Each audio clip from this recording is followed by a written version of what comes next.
Our current guest lives with his family in the shadows of the Rocky Mountains. After completing his MBA at Harvard Business School, he played a key role in establishing the Covey Leadership Center, first as a client developer, later on as national sales manager, and then eventually as president and CEO.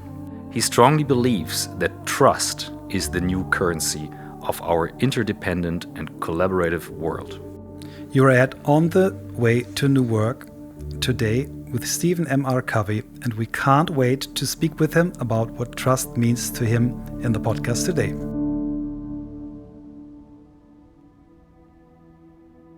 Do you remember a time as a kid or young adult when one of the 7 habits resonated with you, when you remember, okay, this was kind of the first time I kind of, can relate back to that moment? My father writes about it in the 7 Habits, and it was when I was just a young boy, 7 years old, and this is the story that he calls Green and Clean. And we had a big lawn with a lot of grass, and this was, back in the days before they had automatic sprinklers. You had to manually do it. And he said to me, "Son, I want you to take care of our yard. I'm going to give you the responsibility." He called it a stewardship. and your job is to make sure that the lawn is green and clean. And he said, those are results words. How you achieve green and clean is up to you. Right after he turned over to me, for the next 5 days, I did absolutely nothing. I didn't turn on the sprinklers. I didn't clean up the yard. And I'm a 7-year-old boy. I was just out with my, in the neighborhood playing ball with other people. And the lawn, this was in the middle of the summer. And so the lawn is starting to turn yellow by the day because it's not being watered. And our neighbors right next door had these beautiful, manicured, clean, green lawns. And our lawn was yellow with garbage strewn all throughout.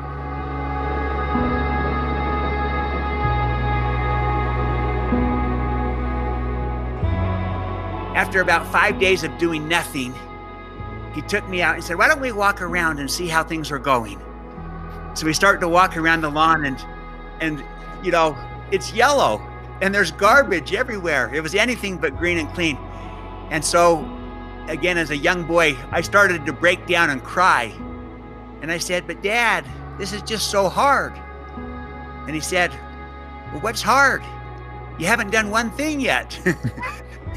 But what was hard was me learning how to take responsibility, how to be proactive, and to show initiative, and to take the responsibility of doing this. And my dad said, if you'd like, I could help you. I've got time. I said, "Would you help me?" He said, "Yeah, I've got time."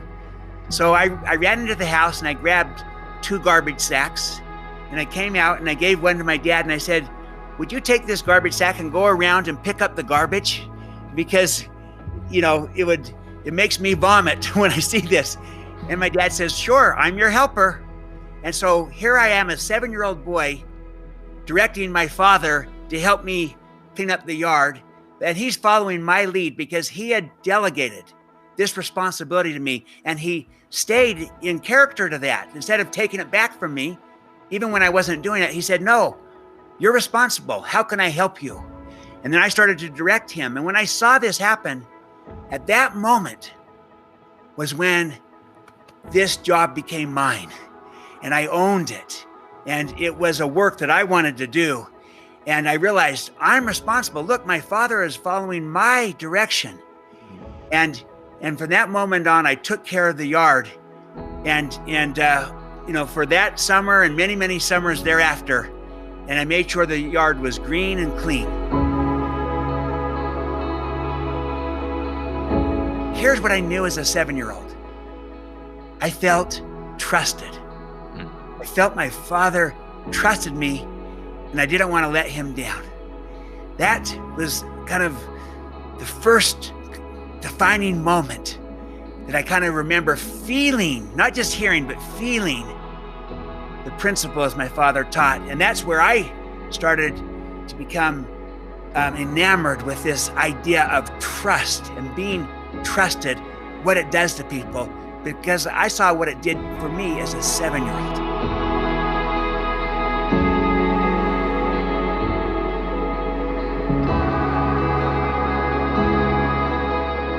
Generally, we're living in a world of declining trust in our institutions, in our society at large. Many reasons for it, including, 24/7 news media and social media and the like, where, mistakes are instantly put out there, and if there's any deceit or fraud and misbehavior, everyone knows about it instantly, and we, scandals, all these things. And when all these things happen, we all become a little bit more careful, more cautious, more guarded, because none of us want to get burned. And then we lead out more careful, cautious, and guarded. And that tends to perpetuate what I call a vicious downward cycle of distrust and suspicion that tend to create more distrust and suspicion.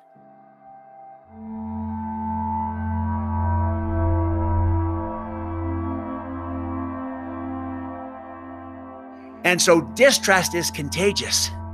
And that's what's happening in many societies, in countries, and it's certainly happening in where I'm at right now in the United States. In our society, there's such distrust, but it happens, then that seeps into organizations. But it also works the other direction. Trust and confidence can create more trust and confidence, where people are inspired by it. And when they extend trust, they rise to the occasion and they perform better and they give it back. They reciprocate the trust being given. And that also is, a contagious. That becomes a virtuous upward spiral. Trust is learnable. It is a skill. It is a competency. It is something that you can learn and do and create and grow and establish and expand. And in some cases, even restore when it's been lost. And you can build trust on purpose. Everyone knows trust is an important social virtue, but I make the point that trust is an economic driver. And when the trust goes up in relationships, teams, organizations, in your culture, with your customers, in the marketplace, when the trust goes up, speed goes up with it. You can do everything faster. That's why I call it the speed of trust. And cost comes down. It costs you less. And that is a dividend, a high trust dividend. And you can put an economic value on that. In fact, the data shows that high trust is like a 3 times multiplier of economic performance. Wow. And so, that's financial. That was the first breakthrough. Trust is financial, not just social. You can put a value on that. That's a paradigm shift for most people.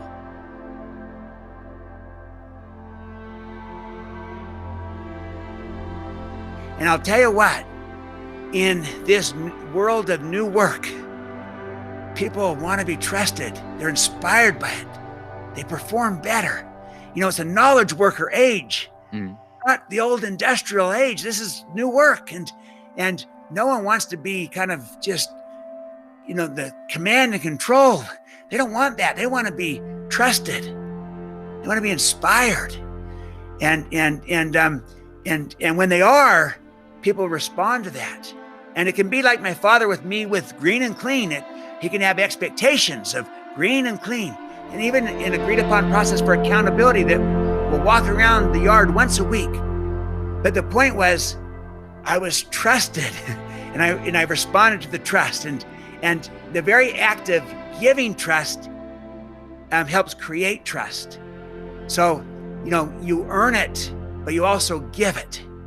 And you need to do both to have trust. So that's kind of what my work has been about, is how trust matters financially and as a leadership, as a leadership multiplier, but also that trust is learnable as a skill, as a competency for any leader, for any team, for any organization. You can turn it into your greatest strength.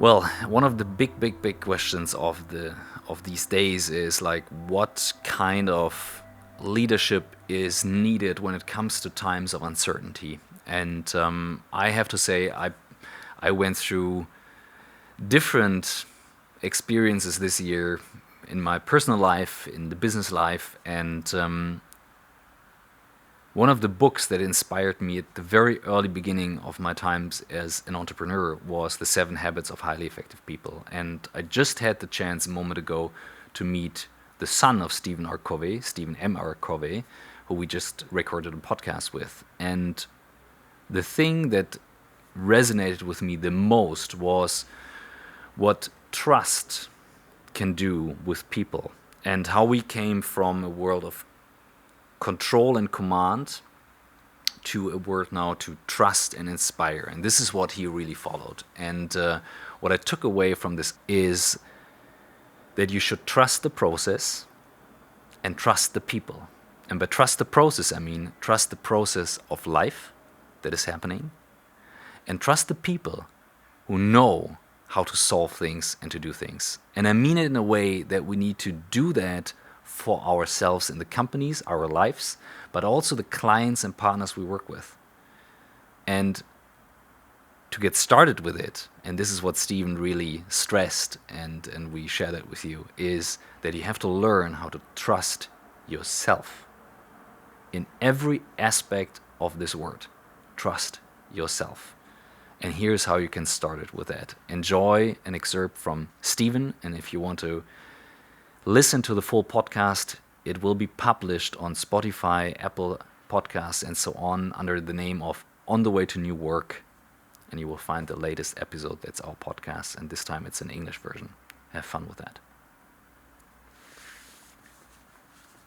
Make sure you subscribe. Here. And now I gotta eat lunch. It's late. Self-responsibility.